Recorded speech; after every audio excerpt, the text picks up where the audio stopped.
Shalom saudara-saudara, berjumpa kembali bersama dengan saya di channel ini. Apa kabar kita semua? Saya selalu berdoa kabar kita selalu baik-baik saja. Amin. Saudara, dari RT 006 sering kita dengar perkataan yang mengatakan seperti yang dikatakan oleh Ustadz Kainama, dan tidak sedikit para ustadz juga yang mengatakan bahwa Alkitab kekristenan itu sudah dipalsukan, seolah-olah Alkitab yang mereka percayai itulah yang asli, padahal kita tahu mana yang duluan dan mana yang terakhir datang. Saudara-saudara berkati Tuhan, begitu juga dengan di video kali ini, bagaimana lagu Tuhan Yesus tidak berubah diciplak berubah menjadi versi Islam. Nah, saudara, apa menjadi tanggapan saudara terhadap video ini? Silahkan isi di kolom komentar. Seperti apa cuplikan? Langsung kita simak cuplikan berikut ini. Kita kembali di channel ini, balik lagi dengan saya Luis Prasetyo ya. Kita akan bahas soal pembajakan kali ini ya. Biasa ya, suka jiplak-jiplak gitu. Nah, kali ini adalah lagu Tuhan Yesus Tidak Berubah. Kan kita tahu sendiri lagu ini viral banget ya, mengatakan bahwa Tuhan Yesus tidak berubah, tidak berubah, tidak berubah. Tuhan Yesus tidak berubah, tak berubah selama-lamanya. Nah, lagu ini ternyata sudah dirubah jadi versi Islam ya guys ya. Coba kita akan nonton videonya dulu supaya kita tahu.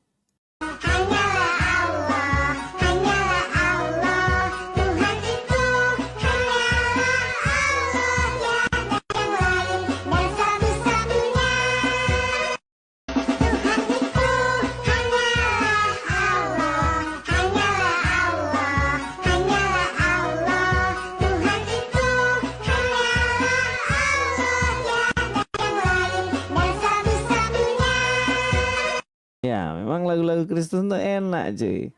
Coba kita baca komenan-komenan ya orang-orang ya. Ya ini dari Nando ya. Happy ya, happy ya, aku senang jadi anak Tuhan. Siang jadi kenangan, malam jadi impian. Cintaku semakin mendalam. Cocok juga buat ditiru itu guys. Ya itu lagu sekolah minggu ya. Silakan kalau mau tiru. Main jiplak aja dah. Wah. Kasihan dari kecil udah dididik untuk menjiplak bagaimana gedenya. Kan emang benar Tuhan itu satu-satunya.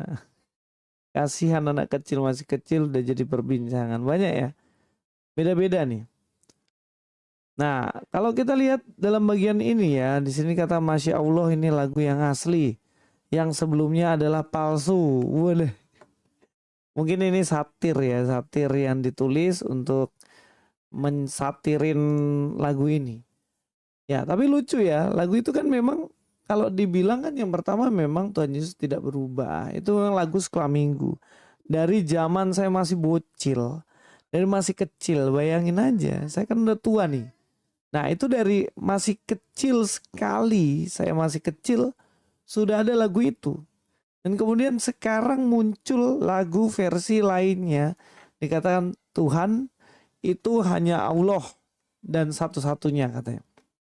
Nah ini yang jadi bahaya adalah ketika lagu ini nanti dibilang, oh lagu yang sebelumnya itu palsu, ini lagu yang bener.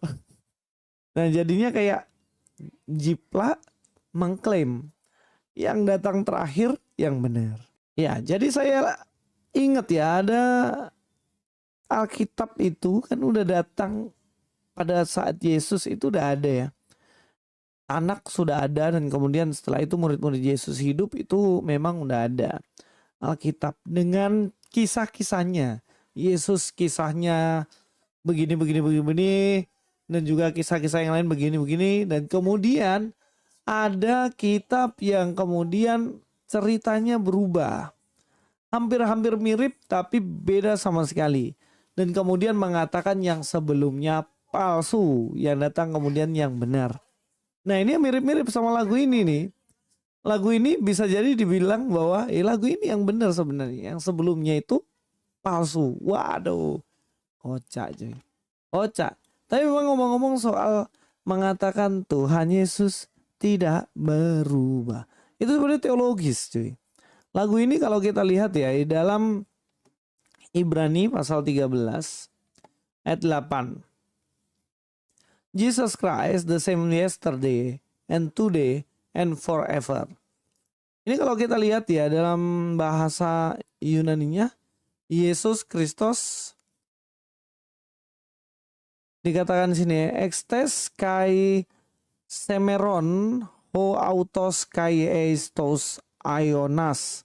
Nah, kalau dibilang seperti ini sebenarnya simpelnya adalah Yesus Kristus tetap sama, baik kemarin maupun hari ini dan sampai selama-lamanya. Sehingga berdasarkan ayat inilah dikatakan bahwa Tuhan Yesus tidak berubah, tidak berubah, tidak berubah. Ini jelas, gak bisa dipungkiri lagi ya, bahwa Tuhan Yesus memang tidak berubah. Tidak berubah dalam arti apa ini? Tidak berubah dalam arti apa nih? Ya jelas kita tahu sendiri bahwa Yesus tidak berubah dalam arti janji-janjinya tidak pernah berubah. Dia mengatakan bahwa keselamatan akan datang dari keturunan Hawa. Dari keturunan Hawa dan kemudian lanjut kepada Abraham, keturunan Abraham. Keturunan Abraham dan kemudian disampaikan bahwa keselamatan akan datang dari keturunan anaknya Abraham yaitu Ishak.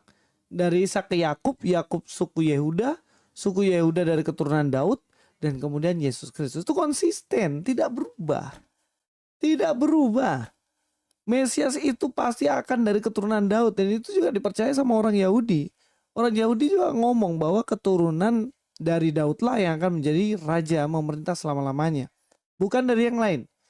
Nah, tidak mungkin kemudian nabi yang berasal bukan dari keturunan Yehuda, keturunan Daud atau dari bangsa lain. Itu mustahil. Karena sesuai ayat ini ya, tidak berubah. Nah, kalau dibilang situ Tuhan Yesus tidak berubah, yang arti keselamatannya juga itu tidak akan berubah. Yesus mengatakan barang siapa percaya kepadanya tidak binasa, melainkan beroleh hidup kekal, dan itu tidak berubah. Tidak ada yang bisa datang mengubah. Nah, kemudian datang 600 tahun setelah Yesus, kemudian dirubah itu kan gak mungkin. Karena lagu ini jelas, Tuhan Yesus tidak berubah. Nah, lagu ini memang enak ya, sehingga ini kayaknya mau diciplak. Ya, dalam Alkitab juga Yesus kan berjanji bahwa dia akan datang kedua kalinya untuk menjemput setiap orang yang percaya untuk diberikan tempat tinggal, yaitu tempat tinggal hidup kekal bersama dengannya dan bersama dengan Bapa. Ini tidak berubah cuy. Kemudian ada kitab yang mengatakan bahwa Yesus akan datang untuk membunuh anjing-anjing warna hitam, membunuh babi-babi dan menghancurkan salib. Nah, ini kan berubah. Nah, ini jadi persoalan. Sehingga kalau itu diterima maka dikatakan bahwa Yesus berubah dong. Nubuatannya berubah dong. Makanya dikatakan Tuhan Yesus tidak berubah. Itu maknanya sangat dalam. Bukan sembarang-sembarang. Makanya kalau ada lagu yang kemudian mengubah Tuhan Yesus tidak berubah, wah ini bahaya cuy. Filosofi yang dimasukin akan berbeda. Nah, di dalam Alkitab dikatakan bahwa nama Allah sendiri, Allah itu sebutan untuk pribadi yang berkuasa, yang maha besar ya. Itu gelar Allah. Dalam Alkitab seperti itu. Allah sendiri atau nama Allah yang disebut ya, Allah itu adalah Tuhan atau Yahweh. Itu dia Esa. Dan dia itu satu-satunya. Dan kemudian satu-satunya ini Allah ini dipahami dalam pribadi yaitu Trinitas. Dan sebenarnya orang-orang Yahudi juga memahami Trinitas. Walaupun mereka tidak menyebutnya Trinitas. Tapi kebagaimanaan Allah itu orang Yahudi percaya itu. Dia percaya bahwa Allah itu ya Allah Maha Kuasa, Allah Roh Kudus, dan juga Allah yang nanti akan menjadi Mesias itu gitu. Dan mereka percaya itu sebenarnya. Hanya saja mereka tidak percaya yang Mesias itu adalah Yesus Kristus, kan itu perbedaannya. Tapi orang-orang Kristen percaya bahwa Mesias itu adalah Yesus Kristus dengan banyak bukti. Dan kita percaya bahwa Yesus yang adalah Mesias sampai sekarang tetap menjadi Mesias dan suatu saat seterusnya akan terus menjadi Mesias penyelamat kita. Dan itu tidak berubah. Sehingga jangan ngubah-ngubah lagu Tuhan Yesus tidak berubah.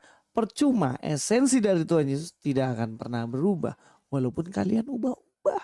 yang sebelumnya lahir di kandang kemudian diubah jadi lahir di bawah pohon kurma.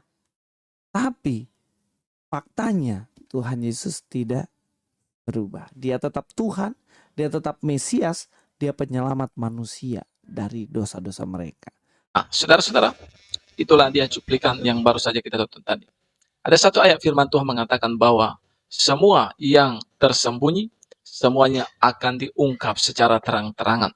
Nah, saudara, hari ini bisa kita melihat dalam perkara kecil ini bahwa sesuatu itu sudah terbongkar, bahwa ternyata siapa yang meniru, siapa yang menciplak. Saudara bisa tahu, saudara bisa mengerti bahwa kekristenan tidak pernah meniru sesuatu, karena kita percaya Alkitab adalah firman Allah yang begitu lengkap, dan apa yang kita butuhkan perlukan di dalamnya semuanya lengkap dan tersedia, mulai dari Kejadian sampai Wahyu. Itu bisa memberikan hikmat, memberikan kepada kita pengetahuan, memberikan kepada kita keinsapan, saudara, lewat Alkitab. Itu sudah cukup, ya. Jadi kita tidak perlu tambah lagi, dan kita tidak perlu menciplak atau meniru-niru kitab-kitab orang lain. Saudara, kiranya lewat video ini bisa menjadi edukasi bagi kita, dan kiranya kita selalu diberkati Tuhan Yesus. Shalom dan sampai jumpa. Haleluya.